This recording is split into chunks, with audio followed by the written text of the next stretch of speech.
Hi everyone. Today let's take a look at figurative language. When we talk about figurative language, we're going to look at two standards in particular. One is a language standard, L 4.5, which states scholars should be able to demonstrate an understanding of figurative language, word relationships, and nuances in word meanings. The reason why we're taking a look at a language standard is because authors use figurative language a lot in the text that they write. Therefore, as readers, we need to be able to demonstrate an understanding of this type of language to support our comprehension. This leads us right into our reading standard, RL 4.4, which states, scholars should be able to determine the meaning of words and phrases as they are used in a text.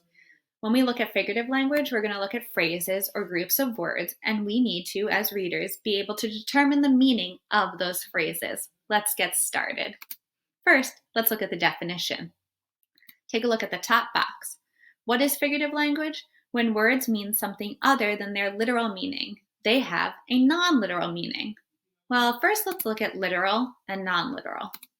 Literal language is language that means the literal or dictionary meaning of a word or phrase. Non-literal language is language that goes beyond the dictionary meaning of the word or phrase.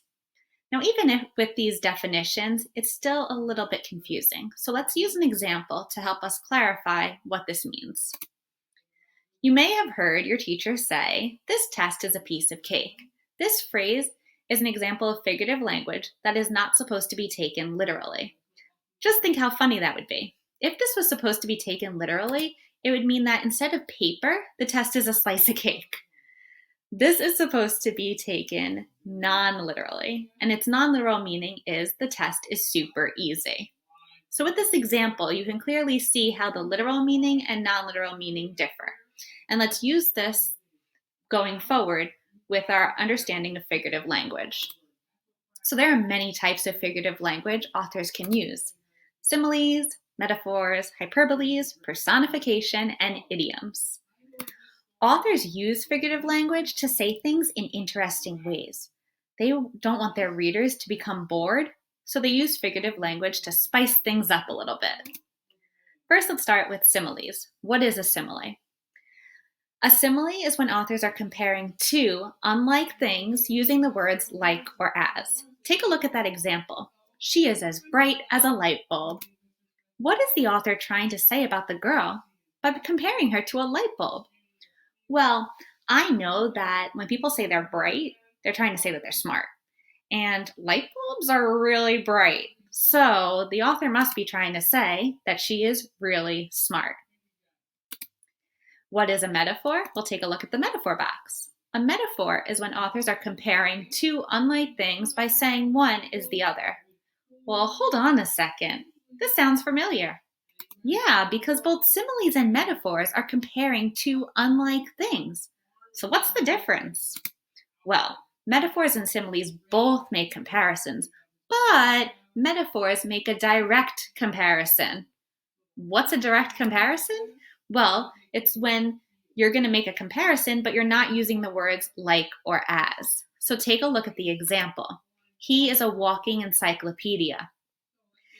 In this example, the author is comparing the boy, he, to an encyclopedia, and he does so directly because we do not see the words like or as. So what is the author trying to say about the boy by comparing him to an encyclopedia? Well, I know that an encyclopedia is a book filled with lots of information about various topics. Therefore, the author is trying to say that he is extremely knowledgeable. Next, hyperboles. What is a hyperbole? A hyperbole is an exaggeration that cannot possibly be true. Well, what's an exaggeration? An exaggeration is when you stretch the truth. So look at the example. I have a million things to do. Now, this is definitely an exaggeration. There's no way someone has a million things to do.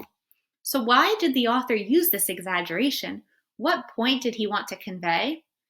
Well, by saying he had a million things to do, he's trying to prove that he's very busy. Now let's go to personification. What is personification? It's when you're giving human qualities to objects or things.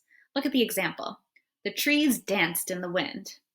Now, I know that the trees probably weren't dancing. So, what was the author saying about the trees by giving them a human quality? Well, it says they danced in the wind. And I know when the wind blows, usually the branches in trees sway back and forth. So, the author's probably trying to say that the trees moved back and forth in the wind. But by saying it the other way, the trees danced in the wind, it made it a lot more interesting for the reader. Last but not least, idioms. What is an idiom? Well, let's jump down to that box.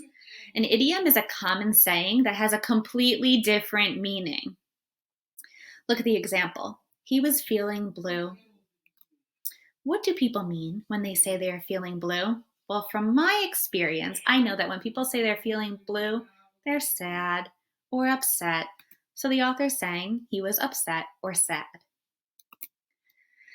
Wow, we learned a lot about different types of figurative language. So how can we determine the non-literal meaning of these phrases if we've never heard them used before?